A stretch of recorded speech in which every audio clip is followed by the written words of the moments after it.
Bonjour à tous et bienvenue en Russie. C'est l'agence Tsar Voyage et moi, Anna, guide de Moscou. Dans notre émission La Mosaïque de Moscou, on découvre l'histoire des quartiers et des places de notre ville. Dans cette séquence, on va rester à côté du Kremlin, dont on a déjà parlé dans une autre vidéo pour les intéressés. En fait, il est presque impossible de visiter le Kremlin ou la place Rouge sans passer par la place Manejnaya, la place du manège, et un agréable jardin Alexandrovski. Aujourd'hui, on va porter notre attention sur ce terrain étroit qui borde le côté ouest de la muraille du Kremlin. Autrefois, la rivière Neglinaïa coulait au long du côté ouest de la muraille du Kremlin. Les moscovites l'appellent brièvement la Neglinka. Au milieu du XIIe siècle, l'ancêtre du Kremlin moderne avait apparu au sommet de la colline Borovitsky. La première forteresse, au cœur de la future ville, avait été construite dans un emplacement stratégique, au confluent de deux rivières qui la protégeaient de deux côtés des ennemis. Au sud du Kremlin se situait la Moskova, celle plus importante, et à l'ouest de la forteresse, la Neglinaïa débouchait dedans. Au XVe siècle, quand le Kremlin moderne en briques rouges avait été fait, deux ponts avaient enjambé la Neglinaïa depuis la forteresse.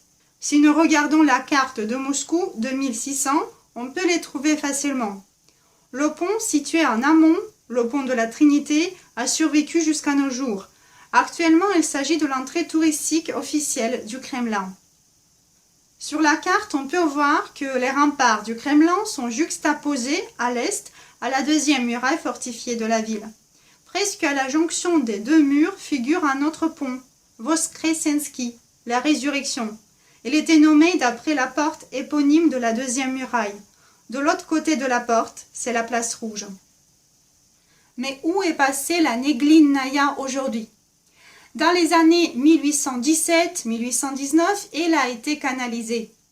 Il n'est pas disparu, elle coule toujours dans un conduit souterrain et sa mémoire est bien présente dans la géographie et la toponymie de Moscou.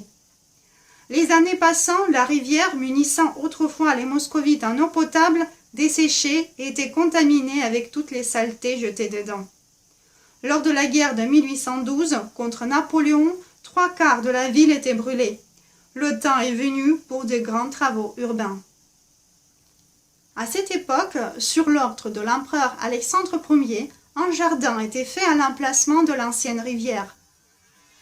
Il longe le mur occidental du Kremlin, dès le débouché de la Neglinaïa dans la Moskova, jusqu'à la tour d'angle d'Arsenal au nord. Le jardin a reçu un nom solennel, le jardin de Kremlin.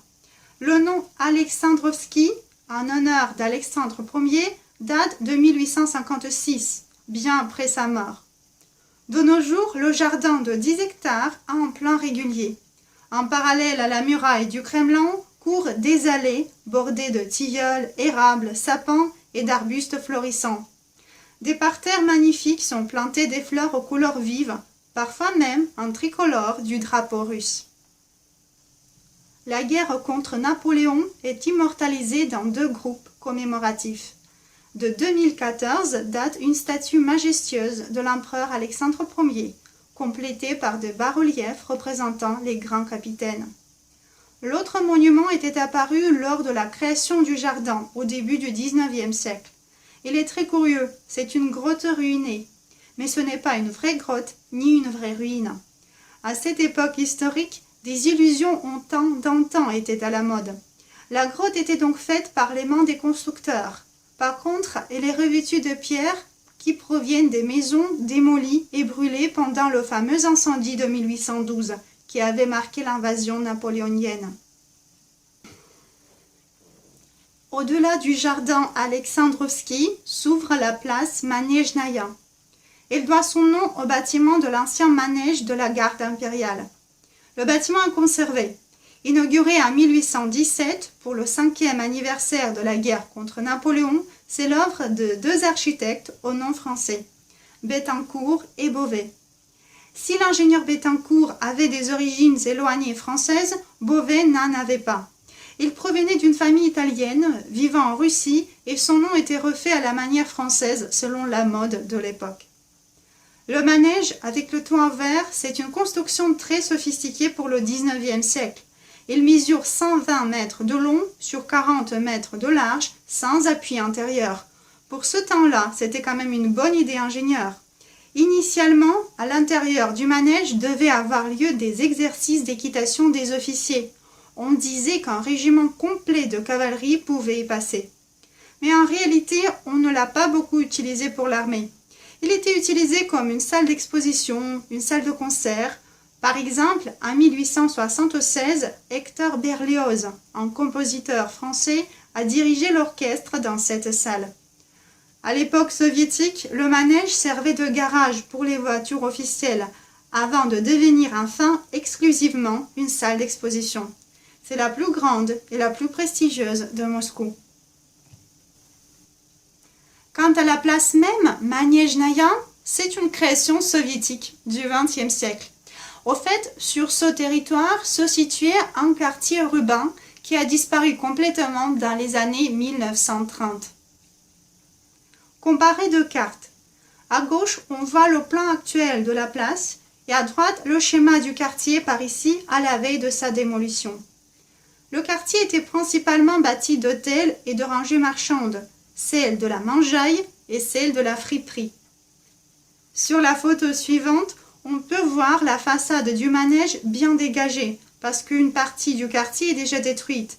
En bas de l'image, on remarque les débouchés de la rangée de la mangeaille à droite et celle de la friperie à gauche. Je vous rappelle que jusqu'au XIXe siècle, la rivière Neglinaïa séparait ce quartier du Kremlin et de la place Rouge, où notamment on pouvait accéder grâce au pont Voznesensky, le pont de la résurrection.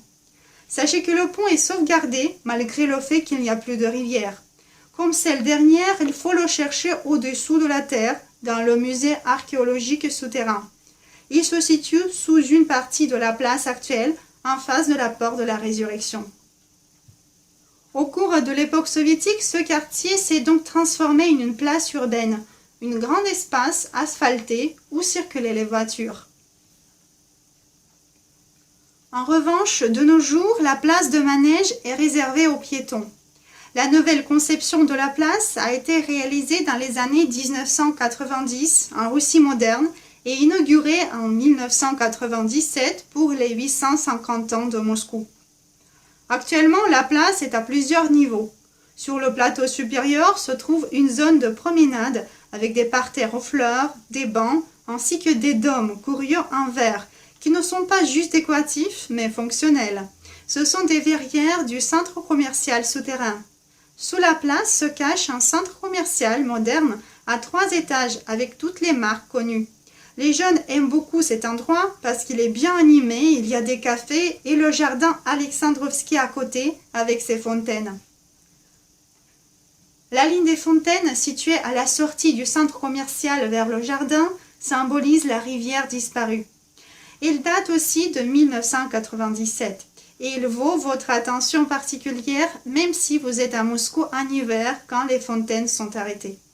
Les bassins sont ornés par des groupes sculptés figurant les personnages des contes traditionnels et des fables classiques, comme la princesse grenouille, le poisson d'or, le renard et le gru. Au bout de la ligne des fontaines, près de la salle d'exposition de Manège, un groupe sculpté et majestueux avec 4 chevaux nous rappelle l'histoire ancienne du bâtiment de Manège. Et une petite histoire mystérieuse. Lors de la construction du centre commercial, on a découvert des milliers de squelettes. C'est un souvenir d'une époque plus ancienne. En fait, avant la construction des rangées marchandes dont je parlais plus tôt, par ici se situait un monastère. Il avait été fondé au XVIe siècle sous le tsar Ivan le Terrible et il était entouré par un cimetière. Mais le monastère avait disparu déjà au XVIIIe siècle lors des travaux urbains. Donc les grands travaux de destruction et reconstruction se faisaient bien avant le XXe siècle. Le jardin Alexandrovski, c'est l'adresse où se trouvent les guichets touristiques et l'entrée principale du Kremlin. Le jardin abrite également la flamme éternelle de Moscou devant laquelle se déroule la relève de la garde d'honneur. Quant à la place Manejnaya, pour les moscovites comme moi, c'est avant tout un grand centre commercial moderne et pratique avec ses sorties du métro, sans oublier bien sûr sa valeur symbolique comme le seuil pour accéder à la place rouge. Bref, on peut faire la conclusion que ce terrain, au pied du Kremlin, reste toujours stratégique, mais maintenant il est adapté aux besoins des moscovites et des visiteurs de la capitale. Donc c'est tout pour mon aperçu historique. Si vous aurez trouvé ça intéressant, alors restez branchés. Laissez dans les commentaires sous la vidéo vos questions ou vos suggestions et sachez que vous êtes bienvenus à nos visites. Et donc je vous donne le rendez-vous dans une semaine dans un autre quartier de Moscou. À bientôt!